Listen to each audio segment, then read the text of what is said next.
On s'était habitué à l'idée d'un petit pays, d'ailleurs c'est une idée sympathique, on y tient à cette image. Un petit pays soumis à un climat difficile, établi sur une terre aride, sans ressources, avec des Israéliens qui sont plus travailleurs, intelligents, beaucoup plus intelligents et beaucoup plus travailleurs que tous leurs voisins qui ont tant de ressources, tant d'eau, tant de pétrole. Israël étant la seule terre aride, sans ressources de la région. C'était une idée avec laquelle on était habitué à vivre. Mais depuis quelques années, Israël est devenu une puissance pétrolière et gazière. Et c'est un changement considérable. Israël va devoir apprendre à gérer pour la première fois de son existence cette rente pétro-gazière provenant de son sous-sol. Il faudra une très grande intelligence pour qu'on fasse fructifier cette ressource pétro-gazière tout en maintenant l'industrie de pointe et la capacité d'innovation du pays, qui a fait sa grande force jusqu'à présent. Alors, dans cette conférence, on va s'intéresser en fait à 3 problèmes essentiels, qui sont l'eau, l'agriculture et l'énergie. En fait, il y en a un 4e qui est connexe à toute cette discussion, c'est l'environnement. Et en fait, on ne peut pas les séparer. Ces 3 problèmes sont indissociables. Pourquoi? Parce qu'il faut de l'eau pour développer une agriculture, il faut de l'électricité pour dessaler l'eau de mer et pour traiter les eaux usées. Donc l'électricité, l'énergie sert pour l'eau sert pour l'agriculture, l'eau sert aussi à produire de l'électricité parce qu'on l'utilise dans tous les systèmes de refroidissement des centrales électriques. Les eaux usées sont une menace pour l'environnement et peuvent polluer les nappes phréatiques. Donc là, on voit que le problème de l'eau reboucle sur celui de l'environnement. Et la production d'électricité, si vous le faites à partir d'énergie fossile, ça émet du CO2, ce qui est aussi un problème pour le réchauffement climatique. Donc vous voyez qu'on ne peut pas penser toutes ces choses-là de manière séparée. Il faut avoir une vision globale de tous ces enjeux-là à la fois. Alors, qu'est-ce qu'un État doit avoir comme objectif dans l'eau, l'énergie, l'agriculture et l'environnement? Il me semble qu'il doit avoir un certain nombre d'objectifs qui sont les suivants. D'abord, une souveraineté énergétique, hydraulique ou hydrique et alimentaire, c'est-à-dire être capable de produire sur son sol une grande partie des ressources dont sa population a besoin, en eau, en énergie et en alimentation. Permettre à toute la population l'accès à une énergie, eau et alimentation de haute qualité au meilleur prix. Ça peut être la conséquence du premier d'ailleurs. Quand vous êtes capable de produire quelque chose, de l'eau, de l'énergie et de l'alimentation, vous êtes souvent capable d'en faire bénéficier votre population à un bon prix, avec une bonne qualité. Faire bénéficier l'ensemble de la population des ressources naturelles exportées. Si vous faites, non seulement vous produisez pour vous-même, mais que vous êtes capable de produire encore plus que pour vous-même, à ce moment-là, vous devenez une puissance exportatrice, ce que va être Israël. Et à ce moment-là, il faut gérer cette capacité d'exportation. Il faut que cette capacité d'exportation bénéficie le plus possible au pays et à tous les habitants du pays, pas qu'une classe, pas qu'une caste. Il faut aussi que ça bénéficie aux générations futures. Il ne faut pas tout dilapider.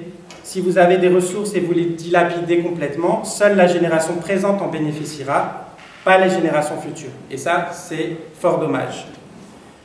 Il faut aussi maîtriser et exporter les techniques de production d'eau et d'énergie du 3e millénaire, parce qu'on rentre dans quelque chose de nouveau. On ne va pas produire l'énergie de la même manière au 21e siècle qu'on l'a fait au 20e. Il y aura certainement moins d'énergie fossile, plus d'énergie renouvelable. Pour l'eau, il y a des défis majeurs. Donc si vous êtes capable de posséder les techniques de production d'énergie du 3e millénaire et les techniques aussi de traitement d'eau, de production d'eau, d'irrigation, vous êtes aujourd'hui en possession d'une puissance extraordinaire. Il faut aussi maintenir un environnement naturel de haute qualité, avec des ressources en eau qui sont à un niveau correct, donc lac de Tibériade, Jourdain, nappe phréatique, le niveau de toutes ces sources d'eau vitales pour Israël doit être maintenu en toutes circonstances à un niveau correct. L'environnement naturel en général et les émissions de CO2 pour finir. Voilà. Et finalement, un partenariat politique, scientifique, économique pour un partage équilibré et une gestion raisonnée des ressources naturelles avec les voisins d'Israël. Voilà un peu tous les objectifs que Israël, aujourd'hui, doit se fixer pour les 10, 20, 30, 50 ans à venir. Et en fait, j'ai des bonnes nouvelles à vous annoncer ce soir. J'ai des très très bonnes nouvelles. C'est que Israël, avec un peu de chance, avec beaucoup de travail et avec aussi pas mal de vision, est en train d'arriver à faire tout ça. Mais il reste un talon d'Achille en Israël, c'est la politique. Et ce talon d'Achille est dû un peu aux voisins d'Israël et quand même un peu aussi à Israël. Et donc il va falloir qu'Israël modernise toute son fonctionnement de l'administration, de la politique, pour arriver à surmonter les obstacles qui restent. Et on va parler de tous ces obstacles ce soir. Donc, pour commencer, je vais parler de l'agriculture. Et forcément, l'agriculture, ça va nous amener directement sur le problème de l'eau. Aujourd'hui, l'agriculture, c'est un peu dans les gènes d'Israël. Israël, tout a commencé par l'agriculture. C'est une tradition, la tradition agricole est ancrée dans la culture israélienne à travers les kibbutzim et les moshavim. Donc c'est la tradition des pionniers qui sont installés sur la terre de leurs ancêtres au XIXe siècle, ont commencé par rendre cultivables des terres arides, qui ont nettoyé des champs rocailleux, qui ont construit des terrasses dans des régions escarpées, qui ont drainé des marais, qui ont fait une immense entreprise de reforestation, qui ont contré l'érosion des sols, enfin un immense travail. Un immense travail. Et cet immense travail a permis de donner au pays une agriculture de qualité. Donc pour vous donner quelques chiffres, la surface cultivée a plus que doublé et la production agricole a été multipliée par 7 depuis 1948, date de l'indépendance. Alors que la population a été multipliée par 6 seulement. Donc un agriculteur nourrit plus de 100 Israéliens, contre 15 en 1955, grâce à une multiplication par 5 des rendements. Israël importe certains produits, en particulier les céréales, mais il importe aussi du sucre, du café, du poisson, de la viande, mais il est indépendant pour d'autres produits, en particulier les fruits et légumes. C'est quand même miraculeux avec aussi peu d'eau. Et c'est un miracle encore plus grand, c'est qu'Israël exporte des agrumes et des fleurs. L'enjeu majeur pour l'agriculture, c'est l'eau. 60% du territoire d'Israël est considéré comme aride. On a des pluies qui ne tombent qu'en hiver, principalement au nord et à l'ouest du pays, et une saison sèche, pratiquement sans précipitation, qui commence au début du mois d'avril et qui se termine à la fin du mois d'octobre. Il y a 3 réserves d'eau majeures en Israël, 3 ressources naturelles. Vous en avez une de surface, qui est le lac de Tibériade, qui fournit 500 millions de mètres cubes par an, et 2 souterraines.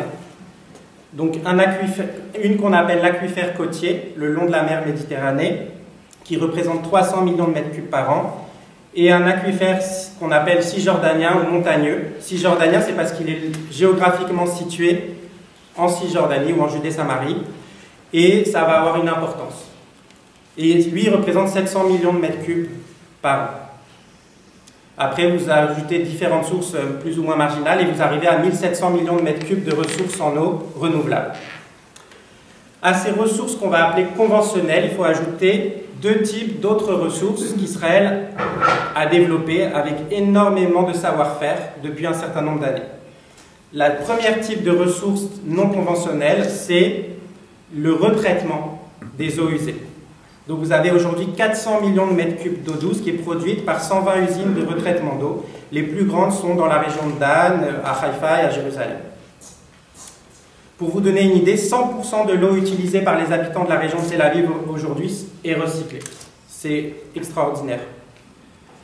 Et cette eau recyclée sert notamment pour l'agriculture. La deuxième ressource non conventionnelle d'Israël, et elle est appelée à jouer un rôle majeur dans les années à venir, c'est le dessalement de l'eau de mer. Aujourd'hui, Israël produit environ 400 millions de mètres cubes d'eau par dessalement, notamment par une usine célèbre à Ashkelon. C'est la première qui a été mise en place, mais il y en a une qui va être la plus grande du monde à Sorek, et elle va commencer en 2013 à produire. Donc on va arriver, normalement, en 2015, à une production de 600 millions de mètres cubes d'eau douce par Israël via les usines de dessalement. Donc ça, c'est du côté ressources. Maintenant, on va regarder du côté consommation, du côté besoin, utilisation. Alors, vous avez en fait 3 utilisateurs de toutes les ressources qu'on vient de mentionner. Le premier, c'est Israël. C'est le plus grand utilisateur. Et les 2 autres sont la Jordanie, qui est un utilisateur vraiment marginal avec 50 millions de mètres cubes, c'est pas beaucoup, et les Palestiniens aussi, 200 millions de mètres cubes à peu près. Ça représente 10% de la consommation totale. L'agriculture à elle seule représente 50% de l'utilisation. Donc vous voyez à quel point l'agriculture joue un rôle important dans le problème de l'eau. 50%. Alors, on sort d'une crise de l'eau majeure, qui d'ailleurs a suscité énormément d'inquiétudes en Israël. La première fois que j'ai donné cette conf, c'était il y a 2 ans. J'avoue que la tonalité était nettement moins optimiste que ce que je vais vous dire ce soir. Parce qu'à l'époque, on ne pensait pas être sorti de la crise de l'eau comme on l'est aujourd'hui. Donc qu'est-ce qui s'est passé pour arriver à cette crise de l'eau? Au cours des années 90 et 2000, la consommation globale israélienne, palestinienne et jordanienne des ressources d'eau douce a commencé à dépasser la quantité annuelle d'eau renouvelable disponible. C'était presque chaque année la même chose. Il y avait un déficit de ressources d'eau renouvelable par rapport à ce qu'on pompait. Et fatalement, quand vous faites ça, le niveau des nappes phréatiques baisse d'année en année. Et le niveau du lac de Tibériade, la même chose. Et la sonnette d'alarme a été tirée au milieu des années 2000 avec la création d'une commission d'enquête parlementaire.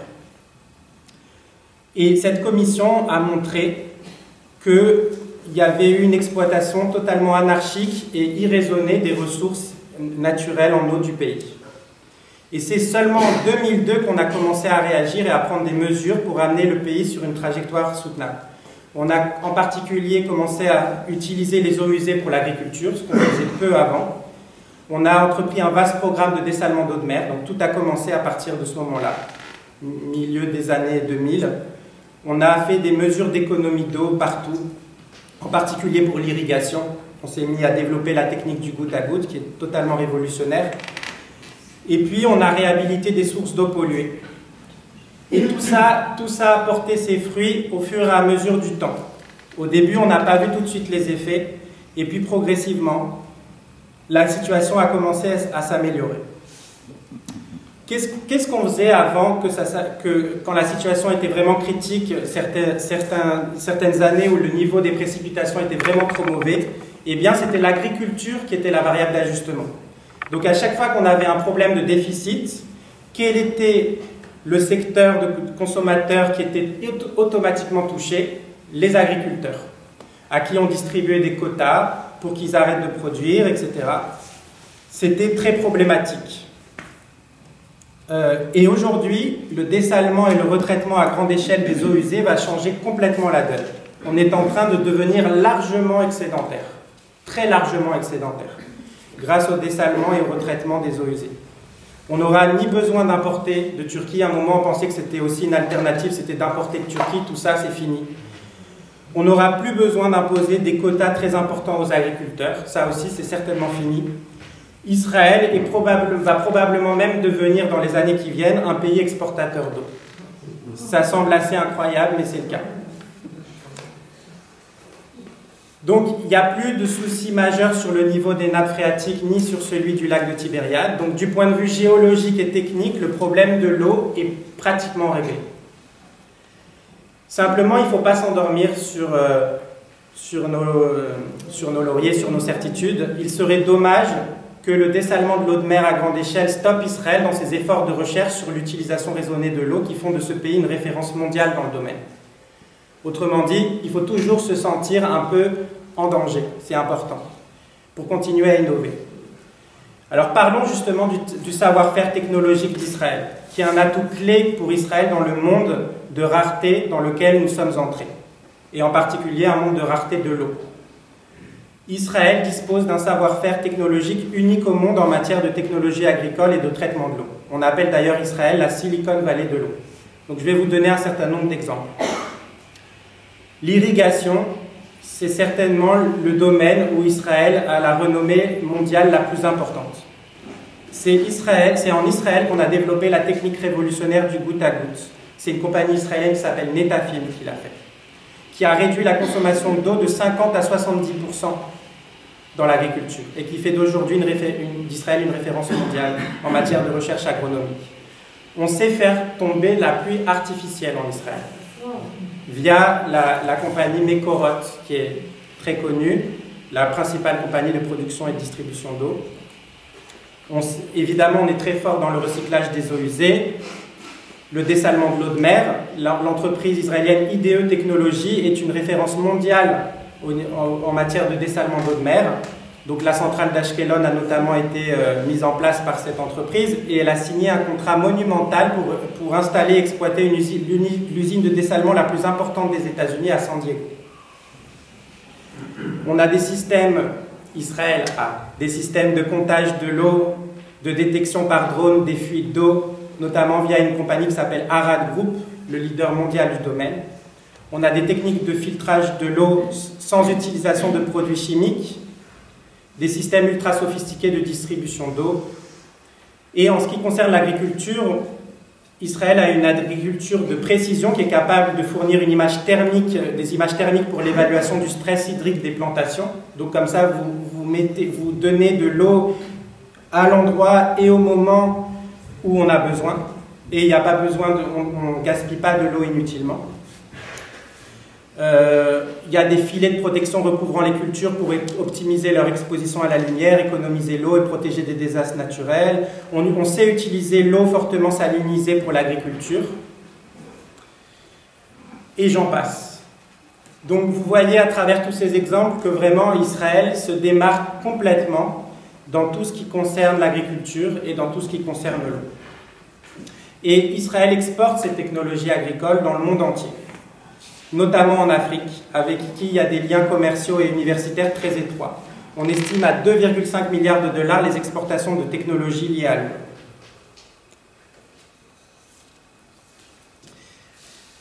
Mais maintenant, parlons de la politique. On a vu que c'était le talon d'Achille d'Israël, et ça se vérifie pour l'eau aussi.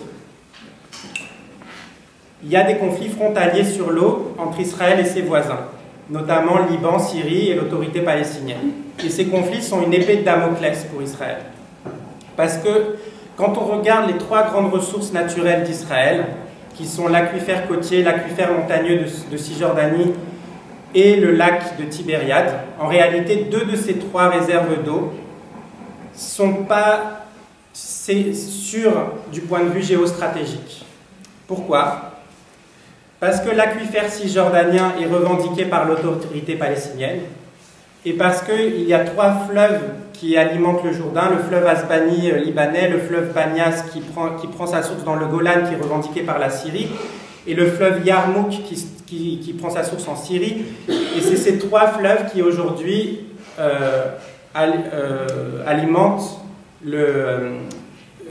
servent de ressources en fait sont la source du Jourdain. Donc finalement, Israël est vulnérable. Et on a vu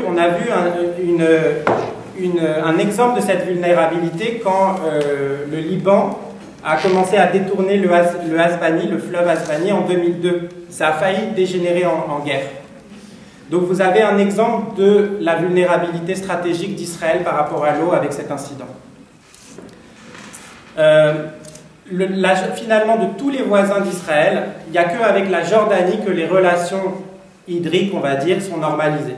Au moment de l'accord de paix de 1994, signé avec le roi Hussein de Jordanie, Israël a complètement normalisé le problème de l'eau avec la Jordanie. Et aujourd'hui, il est convenu qu'Israël fournit 50 millions de mètres cubes d'eau par an à la Jordanie. Donc, mais avec tous les autres, qu'on prenne le Liban, la Syrie, l'autorité palestinienne, il n'y a pas de normalisation. Parlons justement du problème avec les Palestiniens, du problème de l'eau avec les Palestiniens. C'est un thème régulièrement mis en avant par les détracteurs d'Israël. Donc c'est important politiquement. C'est un problème, un sujet sensible politiquement. Évidemment, la ressource sur laquelle porte le différend, c'est l'aquifère montagneux cisjordanien, puisqu'il est situé géographiquement sur le territoire de l'autorité palestinienne. C'est pour ça qu'il est revendiqué par les Palestiniens comme étant leur propriété. Or, il est vrai que quand on regarde factuellement comment s'est utilisé ces ressources, Israël en consomme plus que les Palestiniens. Mais finalement, quand on regarde plus en détail cette question, on s'aperçoit que c'est une querelle qui est vraiment idéologique, beaucoup plus idéologique que géologique ou économique.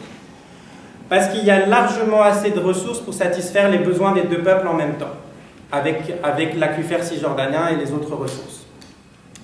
Et si on creuse vraiment en détail les choses, on voit que si les Palestiniens consomment moins d'eau que les Israéliens, ce n'est pas naïvement comme les détracteurs d'Israël le font entendre souvent, que les Israéliens se servent aux dépens des Palestiniens. C'est pas du tout ça qui se passe. Mais alors pas du tout.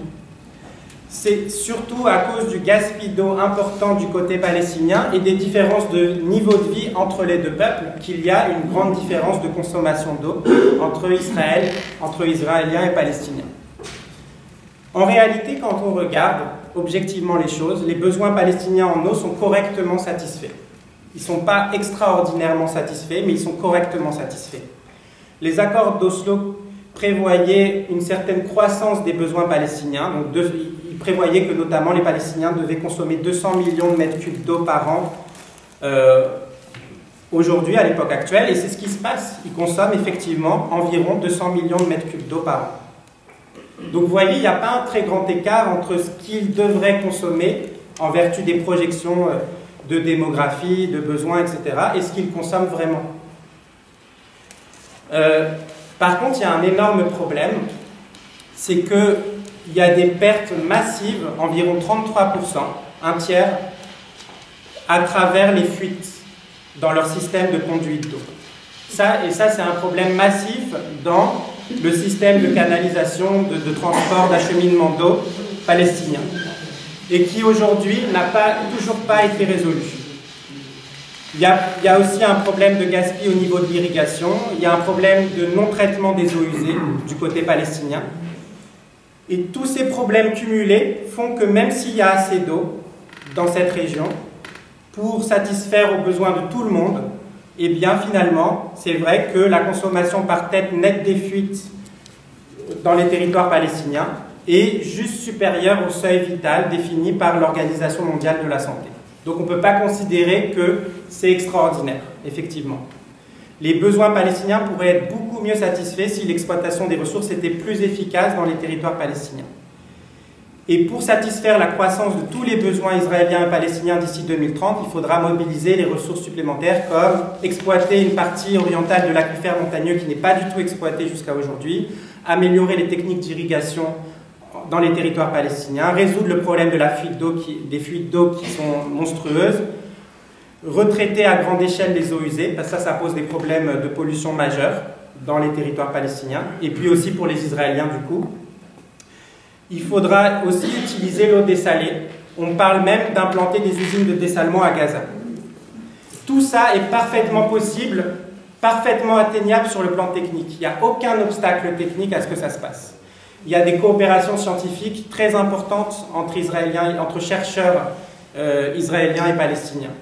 Et il n'y a absolument aucune raison que ça ne se passe pas. Mais le problème, c'est qu'il y a une mythologie qui s'est développée sur le fait que les Palestiniens insistent pour qu'on reconnaisse absolument leurs droits sur les ressources de l'aquifère cisjordanien et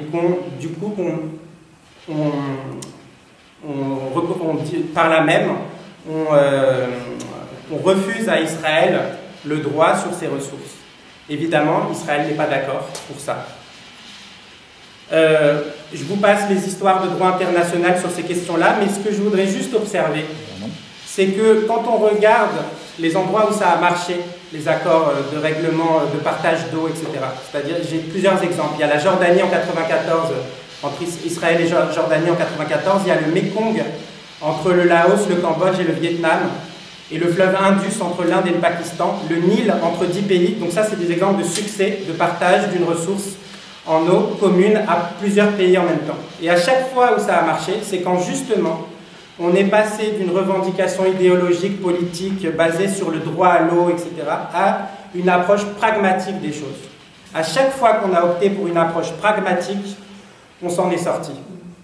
Donc, entre Israéliens et Palestiniens, on s'en sortira une fois qu'on aura abandonné l'idéologie et qu'on retournera aux faits et à la science. Maintenant que j'ai évoqué le problème de l'eau, on va évoquer ensemble le problème de l'énergie. Donc l'énergie, c'est clé pour Israël. C'est clé pour Israël parce qu'Israël est un pays en voie de développement. Et tout pays en voie de développement a besoin et vorace en énergie. Jusqu'en 2009, Israël comptait sur ses importations à 90% pour satisfaire ses besoins énergétiques, qui représentent 5% du PIB. Sa dépendance énergétique est une des plus élevées au monde, donc 90% des besoins sont importés. La plupart de l'électricité produite en Israël est à partir de charbon importé. Et marginalement, le reste, c'est du gaz. Donc plus de 2/3, c'est du charbon et le reste, c'est du gaz. Ça crée des problèmes de pollution, évidemment. Parce que quand vous produisez à partir de charbon, vous émettez plus de gaz à effet de serre. Alors, comment Israël faisait pour le gaz? Israël avait une ressource de gaz, c'est le champ de Yam Tethys, qui avait été découvert en 2000 au large d'Ashkelon, et aujourd'hui, il est pratiquement épuisé. Et puis, il y a un contrat avec l'Égypte, qui aujourd'hui est totalement remis en question, même inopérant, depuis la destitution de Hosni Moubarak.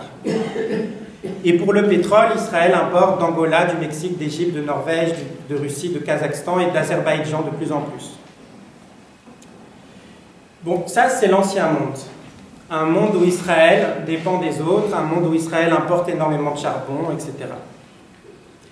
Et tout change en 2009, avec une succession de découvertes majeures qui vont changer le paysage énergétique, géostratégique du pays pour très longtemps.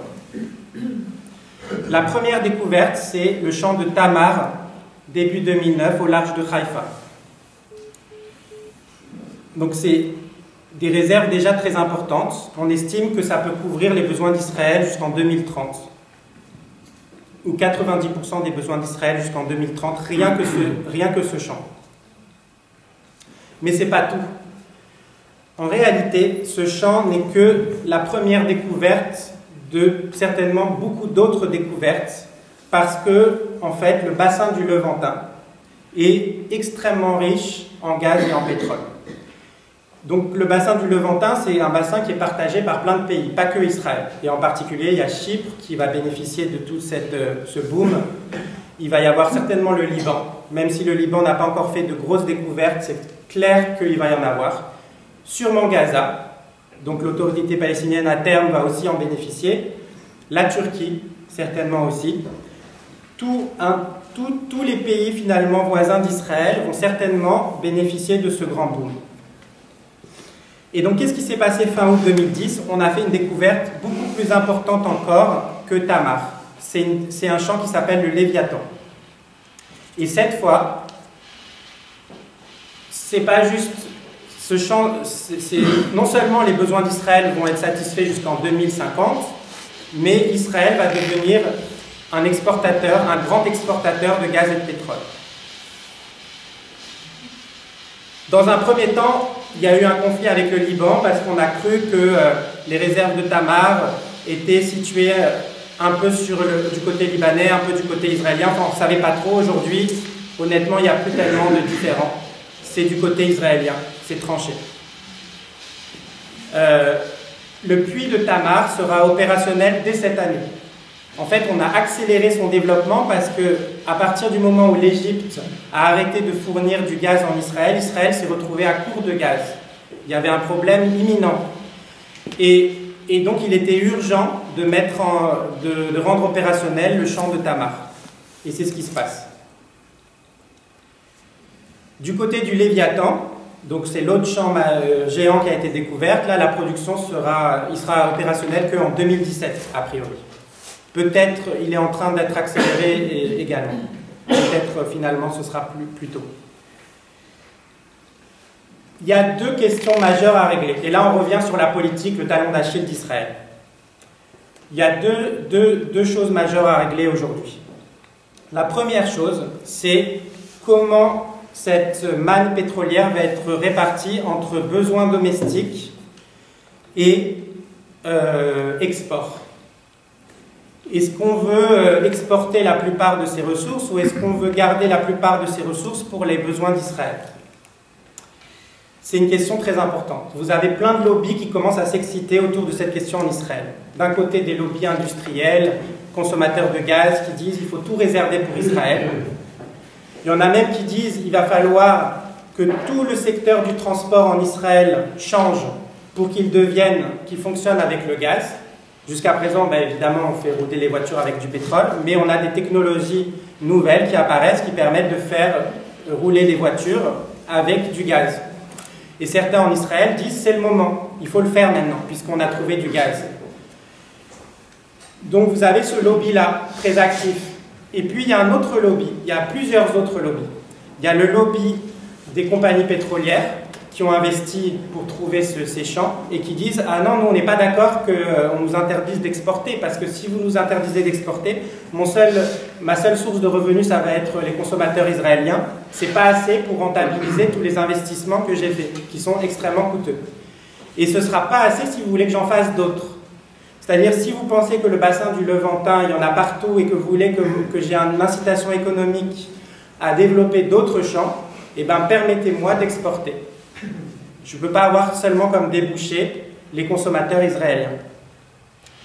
Et un troisième lobby qui dit, donc lui c'est le lobby des énergies renouvelables alternatives en Israël, qui s'inquiète, qui dit on ne veut pas qu'Israël devienne une nouvelle Arabie Saoudite, avec une manne qui tombe du ciel, un gaz pas cher, et qui fait qu'Israël va se tourner les pouces et ne plus innover, ne plus avoir d'appétit pour trouver les énergies de demain, les énergies, la géothermie, l'énergie solaire, l'énergie éolienne, etc. Donc il s'inquiète aussi. Et finalement on s'achemine vers un partage assez équilibré entre exportation et besoins domestiques, à peu près moitié-moitié. Donc il est prévu, il y a une commission qui s'est réunie à ce sujet, la commission de Semar, qui prévoit qu'il va y avoir un partage entre export et besoins domestiques à part égale, à peu près. Et donc ça c'est le premier grand débat. C'est combien doit aller à l'exportation, combien doit aller aux besoins domestiques, et il est en train d'être tranché. Même si ça continue le débat, évidemment. Et le deuxième débat, c'est sur la taxation. La taxation du pétrole, du pétrole et du gaz qui sont extraits au large des côtes israéliennes. Avant ces découvertes, Israël avait un système de taxation complètement exceptionnel. C'était 33% de taux d'imposition, alors que c'est 80% dans la plupart des autres pays producteurs de pétrole et de gaz, comme en Norvège par exemple. Donc il a fallu revoir tout ça, très vite. Et aujourd'hui, on est en train de s'aligner sur les autres. Et il est évident qu'on veut faire en sorte que ce soit quand même rentable économiquement, intéressant économiquement pour les compagnies pétrolières d'extraire du gaz et du pétrole en Israël. Il faut les attirer. Mais on veut aussi que d'un autre côté, ils ne soient pas les seuls à bénéficier de cette manne.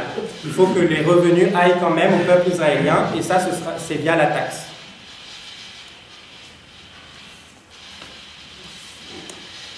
Et maintenant, on va parler d'un troisième problème qui est à la fois technique et politique. C'est une fois que vous avez décidé que la moitié du gaz et du pétrole sera exportée, la moitié servira pour la consommation domestique, vous devez aussi décider comment vous allez exporter. Et là, on arrive devant des problèmes techniques et politiques majeurs. Il y a plusieurs façons d'exporter le gaz qui vient d'être trouvé. Vous pouvez faire un pipeline de gaz sous-marin. À ce moment-là, il faudrait certainement le faire passer en Turquie, le faire arriver en Turquie via Chypre, parce que c'est la seule chose qui a du sens économiquement. À un moment, on voulait le faire passer en Grèce, mais c'est absurde vu les distances. Ça doit être par la Turquie. Et vous savez, les relations entre Israël et la Turquie sont ce qu'elles sont. Et donc là, il y a des efforts de part et d'autre pour essayer d'aplanir tout ça, d'aplanir l'histoire de la flottille.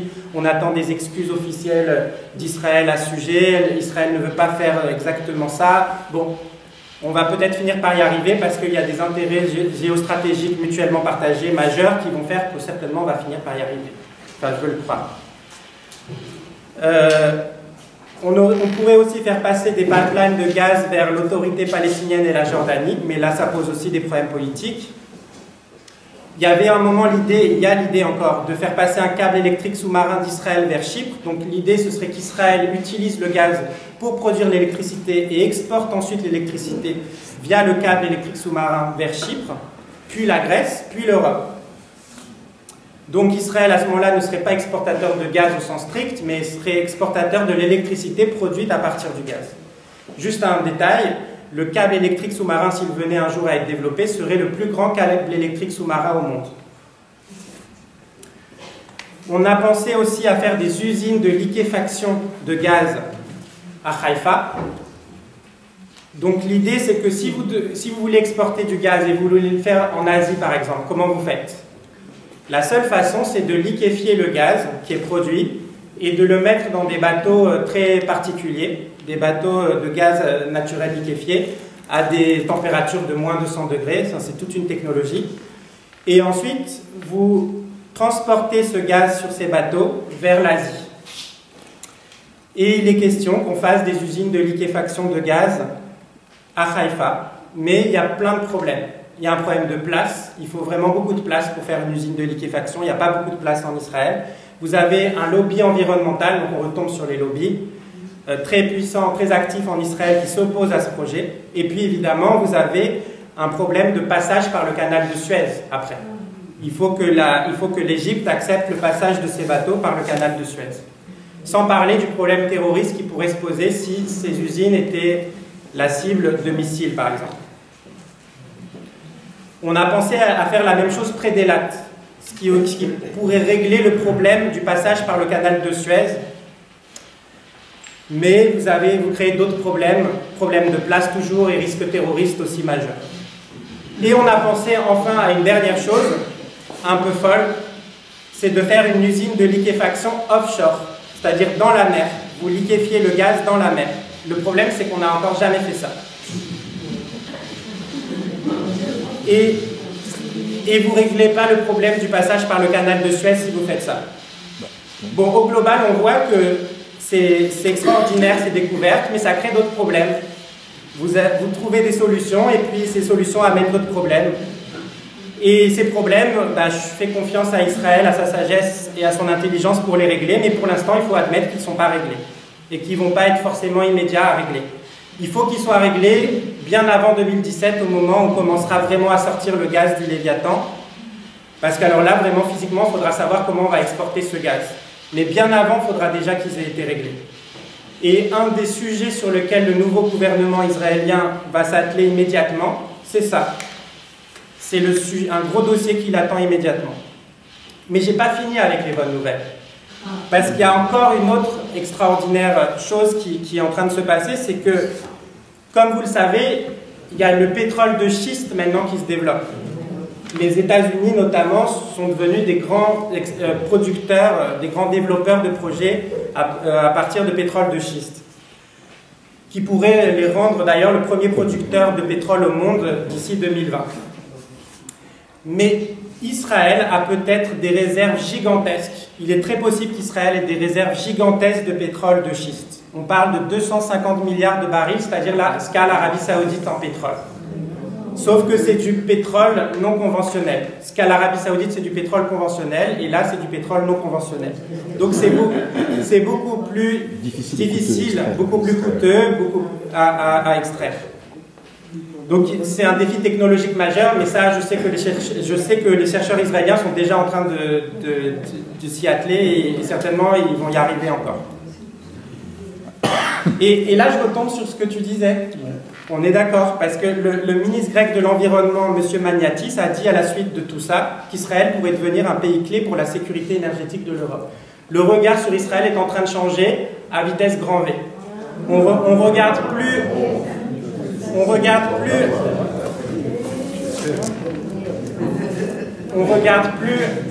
un pays qui a les mêmes réserves que l'Arabie Saoudite avec le même regard qu'un pays qui est censé ne pas avoir du tout de ressources.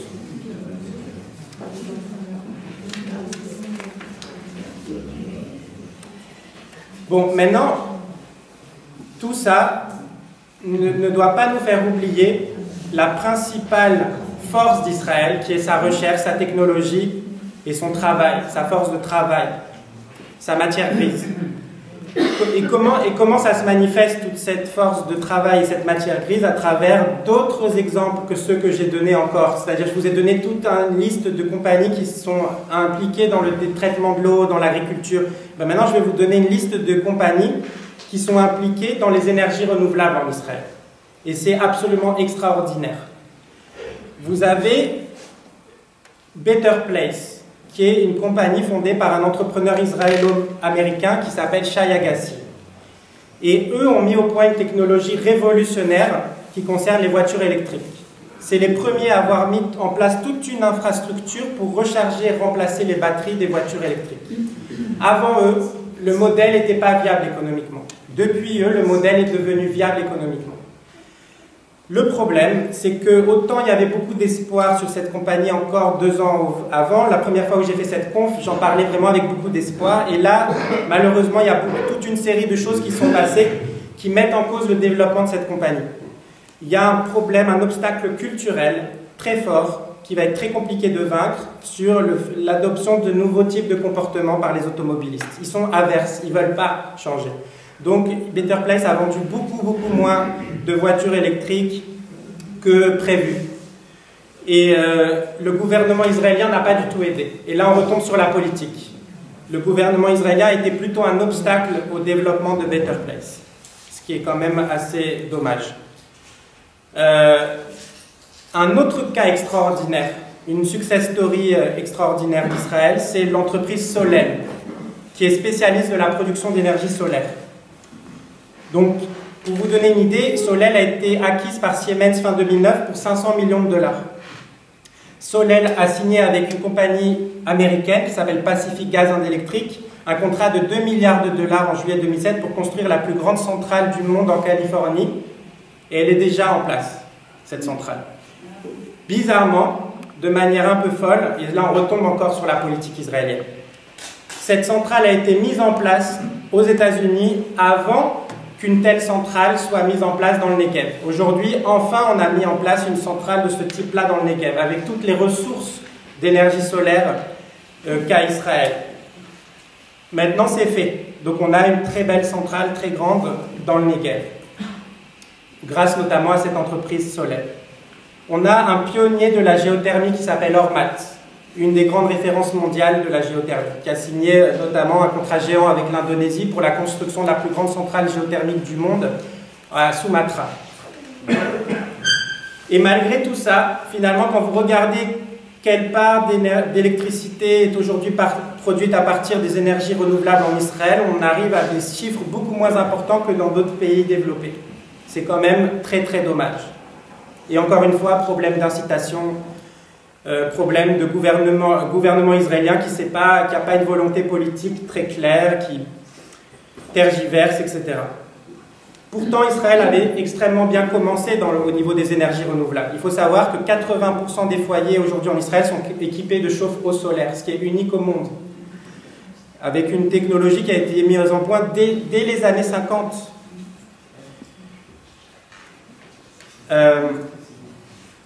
Donc finalement, le savoir-faire technologique d'Israël, eh ben, on l'exporte, Israël l'exporte, ça fait la notoriété d'Israël, la renommée mondiale d'Israël, les revenus d'exportation d'Israël, les emplois d'Israël, mais malheureusement, c'est peu fait à l'intérieur même d'Israël. C'est ça l'ironie. Donc maintenant, l'objectif des autorités israéliennes, c'est de faire beaucoup plus. Ils sont en train de donner des incitations beaucoup plus claires pour arriver à un seuil de 10% d'énergie renouvelable d'ici 2020. Bon, il est temps de conclure. Israël, en quelques années, est passé d'une situation d'insécurité dans l'accès à ses ressources, au niveau de l'eau, au niveau de l'énergie, et donc de l'agriculture aussi, à une situation de pays exportateur d'eau et d'énergie fossile. C'est une révolution économique, culturelle et géopolitique pour ce petit pays, qu'on voyait traditionnellement comme le pays maudit pour les ressources et béni pour la matière grise.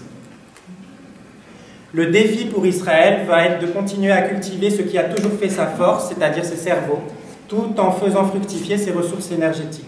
L'histoire montre que de nombreux pays, même les plus avancés, n'ont pas bien su gérer ce type de transition. C'est le cas par exemple des Pays-Bas après la découverte des champs de Groningue dans les années 60. Le fléau qu'on appelle maladie hollandaise est bien connu. Donc il se manifeste par l'accaparation de rentes par les magnats de l'industrie pétrolière au détriment des autres secteurs industriels, la corruption, le clientélisme du gouvernement qui distribue à ses amis, l'accroissement des inégalités, la surévaluation de la devise au détriment des autres secteurs exportateurs, le délaissement de la R&D, de toutes les industries laborieuses, de tous les savoirs à très haute valeur ajoutée. Il est donc fondamental qu'Israël continue de se considérer psychologiquement comme un pays pauvre en ressources et continue de se projeter dans l'après-pétrole. C'est ce qui lui permettra d'échapper à la malédiction hollandaise et de se positionner en tant que leader dans un monde qui devra de plus en plus apprendre à vivre avec peu d'eau et à se passer des énergies fossiles. Pour ça, il faudra qu'Israël réforme en profondeur son système politique et administratif qui est beaucoup trop inefficace et trop lent à prendre les bons tournants stratégiques. Pour reprendre une expression de l'économie Charles Gave sur la France, les Israéliens sont des lions menés par des ânes. Jusqu'à présent, ça n'a pas eu trop de conséquences. Israël s'est sorti in extremis de tous ces problèmes. Et un exemple, c'est le rattrapage miraculeux du problème de l'eau, qui était quasiment une impasse il y a encore une dizaine d'années. Et aujourd'hui, il est en passe d'être résolu. Mais il faut considérer ça comme un miracle, comme de la chance, plutôt que comme le fruit des efforts et de la vision du gouvernement israélien qui, justement, sur ce thème-là, n'a eu aucune anticipation et aucune vision. Il reste beaucoup de questions politiques majeures à adresser. Le règlement définitif de la question de l'eau avec les Libanais, les Syriens et les Palestiniens. Le mode d'exportation du pétrole en lien avec Chypre, la Turquie, la Grèce et les pays frontaliers.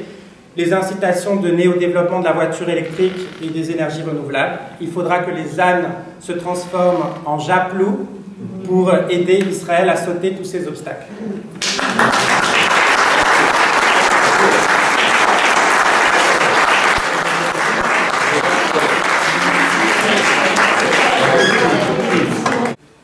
Sur l'eau, alors, bon, j'ai la chance d'être aussi représentant des Britanniques à l'UNESCO, on parle beaucoup d'eau, et il y avait une conférence spéciale sur l'eau où on expliquait que pratiquement les 2/3 des conflits sur l'eau concernaient le Moyen-Orient.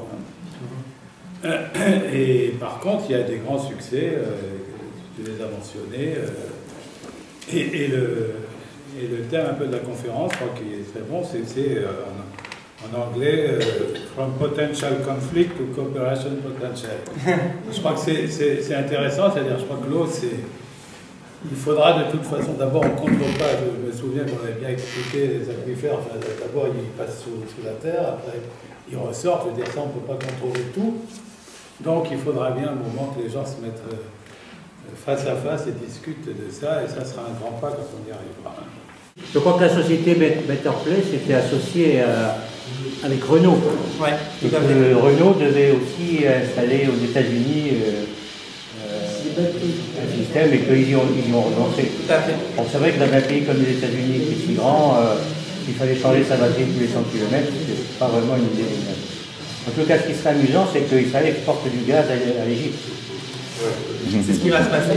Voilà. Et puis s'ils ne savent pas trop quoi faire de leur argent, ils pourraient racheter le club Saint-Germain. Je voudrais savoir s'il existe un droit de l'eau et si demain la Syrie ou le Liban du Hezbollah décident de construire un barrage, quels sont les recours juridiques d'Israël? Je voudrais savoir, dans la même famille de questions, Qu'en est-il des nappes phréatiques partagées? Parce que tu as évoqué très rapidement la nappe phréatique, notamment partagée avec les Palestiniens. Ce qui n'est pas précisé, c'est que le mauvais traitement des eaux en Palestine revient à polluer la nappe phréatique qui est partagée. Là encore, est-ce que c'est un argument pour Israël de dire finalement c'est nous qui nous occupons de ce traitement pour protéger la nappe phréatique? Et est-ce que là encore, on peut rebondir sur un éventuel droit de l'eau?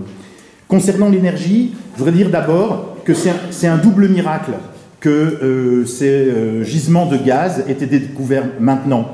Parce qu'il est vrai que s'ils avaient été découverts au début des années 50, la physionomie économique en termes de recherche d'Israël aurait été complètement bouleversée, comme tu l'as évoqué. Le deuxième miracle, c'est que ce soit arrivé maintenant, moment où le gaz est à un cours qui est quasiment à son plus haut mondial. C'est pas tout à fait vrai? Et la dernière question par rapport à l'énergie. Alors j'exagère plus, je fais très court. Est-ce que c'est de nature à changer la géopolitique régionale? Parce que les Américains deviennent autosuffisants en pétrole, les Israéliens deviendraient exportateurs en gaz. Est-ce que le regard obligé sur le Moyen-Orient peut être décalé? Tout simplement, je voulais dire que j'ai beaucoup apprécié l'exposé de Steve, d'autant plus que j'ai perçu de forts accents sionistes. Alors, et je pense que sur le plan de l'eau, Israël, en 2013, devait être dans une situation dramatique, en manque, parce que les usines de dessalement ne pouvaient pas faire la soudure assez rapidement.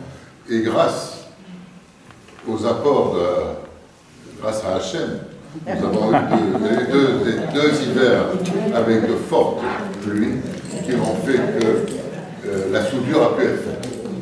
Donc, et s'il y a encore un ou deux autres hivers, le lac de Tibériade pourra déborder dans la mer Morte et on n'aura plus besoin du canal mer Rouge, mer Morte pour apporter de l'eau de la mer Rouge.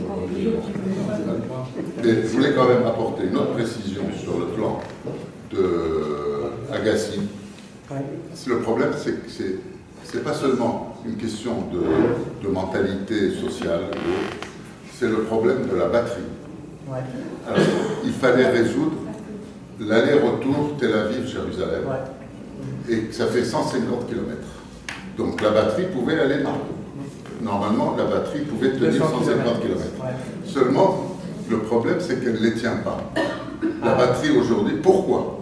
Parce qu'on utilise la batterie non pas pour faire marcher, non seulement pour faire marcher la voiture, la clim, la radio, beaucoup d'accessoires électriques, ce qui fait que ça ne fait que 100 km. Alors, le jour où on pourra avoir une batterie qui fait 200 km voilà l'histoire. À mon avis, c'est là le problème en Israël. Autrement... Justement, pour Tel Aviv, Jérusalem, je ne suis pas tout à fait d'accord. Parce que quand on revient de Jérusalem à Tel Aviv, on n'a même pas besoin de mettre le contact, ça descend tout seul. Et on charge la batterie. Et il se dégage de tes arguments qui trois combats se posent à Israël: le combat énergétique, l'indépendance énergétique, qu'ils ont acquis grâce à la main divine peut-être, le combat écologique, qui pourrait donner des leçons à l'Europe, et le combat social que tu as développé. Il faut répartir cette richesse, et c'est le gros problème d'Israël. Et il y a le combat politique, c'est-à-dire la paix avec ses voisins. Est-ce que cette paix sera acceptée par les voisins? Le gros dilemme. Et juste une autre question sur l'énergie. Tu es passé très rapidement sur le rôle de la Turquie, mais je crois qu'elle a un rôle très important. Puisqu'à un certain moment, au niveau des tensions turco-israéliennes, il était question de construire un barrage, parce qu'à la base, l'eau est alimentée au départ de la Turquie. C'est exact ou pas, géographiquement? Non, pas exactement. Voilà, je voudrais avoir une précision à ce sujet. Je vais peut-être prendre dans l'ordre que ça a été posé. Alors, sur le droit à l'eau, honnêtement, je suis pas un expert. Donc, la seule chose, j'ai lu des articles là-dessus qui tendent à montrer qu'Israël a un droit complet, autant qu'il y a une légitimité, autant que les Palestiniens sur cette nappe phréatique qu'on appelle l'aquifère cisjordanien. Pourquoi? Parce qu'il y a quelque chose de très important dans le droit de l'eau qui dit que quand un peuple, quel qu'il soit, a utilisé une ressource en eau de manière importante, il a de facto un droit sur cette ressource en eau. Parce que l'utilisation par ce peuple de cette ressource est la preuve manifeste de l'existence du besoin. Et l'existence du besoin vous donne un droit. C'est comme ça que ça marche. Donc le fait que même avant 1967, Israël utilisait déjà l'aquifère cisjordanien est un élément majeur. Parce que ça prouve qu'Israël a besoin de cette ressource et donc qu'Israël a un droit sur cette ressource. Maintenant, ceci étant dit, si Israël vient à développer encore beaucoup plus d'eau de dessalement, d'eau de mer ou d'autres techniques révolutionnaires, il est possible qu'un jour, Israël n'ait plus autant besoin que ça de l'aquifère cisjordanien. Et le problème sera de facto complètement réglé. Donc voilà j'espère une réponse. Après, sur les aspects, qu'est-ce qui se passerait si un pays comme le Liban détournait un fleuve ou empêchait Israël de bénéficier du flux? Là, c'est un casus belli. Clairement, c'est un casus belli. En droit international, c'est un casus belli. Et Israël aurait légitimement le droit de considérer ça comme un acte de guerre. Le problème des eaux usées non traitées en Palestine, je l'ai évoqué très rapidement, effectivement c'est un problème très important. Il faut savoir qu'il y a une seule usine de traitement d'eau usée qui a été mise en place dans les territoires palestiniens, depuis les accords d'Oslo, c'est-à-dire depuis 15 ans, 17 ans. C'est incroyable. Les financements sont là, la technologie est là, tout le monde est prêt à les aider. Malheureusement, il n'y en a qu'une seule qui a été développée. C'est complètement fou. Je ne sais pas d'ailleurs pourquoi. Est-ce que c'est une sorte de mauvaise volonté pour dire ça se passe pas bien? Je ne comprends pas. Je comprends pas. Et ça pose d'énormes problèmes pour l'environnement, c'est clair. Pour les deux peuples d'ailleurs. Au niveau de l'impact que ça peut avoir sur la géopolitique régionale, il est majeur. Absolument majeur, mais même sur la géopolitique mondiale. C'est-à-dire que le regard de tous les pays asiatiques sur Israël est en train de changer parce que une des destinations possibles du gaz israélien sont les pays d'Asie. Et l'Inde. Voilà, oui. Donc c'est très important. Ça veut dire qu'on va développer encore plus des partenariats qui existent déjà, avec l'Inde d'ailleurs. Donc effectivement, Israël va en bénéficier dans sa position géostratégique. Donc j'ai été ravi d'apprendre les raisons une autre raison possible de l'échec jusqu'à présent des voitures électriques. D'après ce que j'ai pu lire, il y a un mix d'éléments culturels et d'éléments techniques. Il est vrai, il y a un journaliste qui récemment a dit qu'il a essayé lui-même de faire l'aller-retour et que plusieurs fois la batterie n'a pas tenu ses promesses, exactement comme tu l'as dit. Donc je confirme. Sur le contre-exemple hollandais, eh bien en fait, ce qui s'est passé quand les Pays-Bas ont trouvé des réserves de gaz très importantes à Groningen dans les années 60, c'est exactement ce qu'on ne veut pas qu'il se passe en Israël. C'est-à-dire que quand quelque chose devient trop facile, quand vous pouvez gagner de l'argent trop facilement, on a vu d'ailleurs dans les banques, il y a des dérives. Désolé, j'ai pas pu m'empêcher sur les banques. C'était trop tentant. Donc, il y a des dérives. C'est pas bon que quelque chose soit trop facile. Qu'il soit trop facile de gagner de l'argent. Oui, il y en a un. Il y a un pays qui est en train de servir de modèle à Israël, qui a bien compris le danger, parce qu'ils ne sont pas nés de la dernière pluie, les Israéliens. C'est la Norvège. Donc le pays que Israël veut à tout prix imiter, c'est la Norvège. C'est la success story, la seule grande success story en réalité des grands pays, des grandes puissances pétrolières. Comment a fait la Norvège? Eh bien, ça a été très simple. Ils ont décidé d'emblée qu'il n'y avait pas des manias et des manias de l'industrie pétrolière, des nobles et des riches et des pauvres. Tous les Norvégiens sont à la même enseigne. C'est un des pays les plus égalitaires du monde. Et donc du coup, vous avez déjà empêché une énorme dérive, la dérive de l'inégalité, qui a lieu dans presque toutes les autres puissances pétrolières. Ensuite, les Norvégiens ont été très intelligents, ils ont taxé beaucoup ils ont compris qu'il fallait faire bénéficier, il fallait que les revenus de la rente pétrolière bénéficient à tous les Norvégiens, et c'est par la taxation que vous y arrivez. Sinon, c'est les majors pétrolières qui empochent la mise. Et ils ont été aussi très intelligents d'une troisième façon, parce qu'après, ils ont investi les revenus de la rente pétrolière sur les énergies de demain. Donc ça veut dire que quand il n'y aura plus de pétrole et de gaz en Norvège, la Norvège sera extrêmement bien positionnée, parce qu'elle a déjà investi dans les énergies de l'après-pétrole. Sur tous ces aspects-là, Israël est en train de copier, et il a raison, il faut qu'il le fasse, et que même qu'il fasse mieux si c'est possible. Effectivement, en fait, ce qui se passe, c'est que les États-Unis ont découvert d'immenses réserves de gaz de schiste, en même temps qu'ils ont découvert le pétrole de schiste, et donc ils utilisent la technique de la fracturation hydraulique, qui est en train d'avancer à grands pas, qui un jour sera peut-être faite en France, d'ailleurs. Pour l'instant, on n'est pas prêt, mais ça le sera peut-être un jour. Parce qu'on a d'immenses réserves de gaz et de pétrole de schiste en France et en Europe plus généralement. Et donc, toutes ces découvertes ont fait baisser énormément le prix du gaz aux États-Unis. Mais je pense, personnellement, que ce prix du gaz ne va pas rester aussi bas, parce qu'il ne compense même pas les coûts. Quand on regarde les coûts de la fracturation hydraulique, c'est des coûts importants. Et aujourd'hui, le prix du gaz tel qu'il est aux États-Unis, il est beaucoup trop bas. Il ne reflète pas les coûts. Donc, j'ai bon espoir que le prix du gaz va remonter. D'autre part, vous avez 3 prix du gaz dans le monde. Un prix en Asie, un prix en Europe, un prix aux États-Unis. Et les prix en Asie et en Europe, bonne nouvelle pour Israël, sont bien plus importants qu'aux États-Unis. Et à mon avis, ça restera une énergie chère. Plus chère que le charbon. Donc, je pense que c'est quand même ça reste une très bonne nouvelle quand même. Alors aussi au niveau du Léviathan, c'est clair qu'à un moment, justement, donc je reviens toujours j'ai donné cette conf il y a à peu près 2 ans, et c'est vrai qu'à ce moment-là, j'avais beaucoup insisté sur le risque de sécurité au Léviathan, parce que c'était vraiment le point chaud. Le Liban contestait beaucoup, le Liban était même en train de faire des mini-exercices pour dire on ne laissera pas Israël extraire une goutte de ce pétrole, il est à nous, etc. Israël était en train d'investir dans de la sécurité ultra, comme ils savent le faire, pour sécuriser ce champ. Et donc, c'était vraiment, il y avait la poudre, on sentait la poudre en fait, il y a 2 ans, entre le Liban et Israël. Aujourd'hui, j'ai envie de dire que c'est pas ça l'actualité. Peut-être tout le monde se trompe, et moi aussi, mais je pense que le Liban a un peu déclaré forfait. J'ai vu, parce que honnêtement, tout le monde est d'accord pour dire que c'est pas au Liban. Que le Liban ne peut avoir aucune légitimité sur le gaz qui vient d'être trouvé. C'est beaucoup trop loin de leurs frontières. Il n'y a personne qui aujourd'hui honnêtement peut encore dire que le Liban a un quelconque droit sur le gaz qui vient d'être trouvé.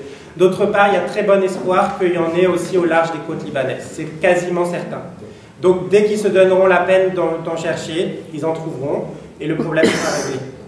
Donc je ne pense pas qu'aujourd'hui ce soit le sujet de préoccupation majeure. Peut-être je me trompe, mais voilà. Il y a une question humoristique. Un peu. Vous voulez bien vous lever? Quelle est la probabilité de voir une kippa aux prochaines réunions de l'OPEP?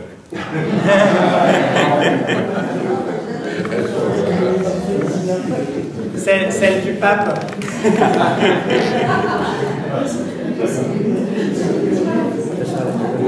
Le pape est déjà à l'eau.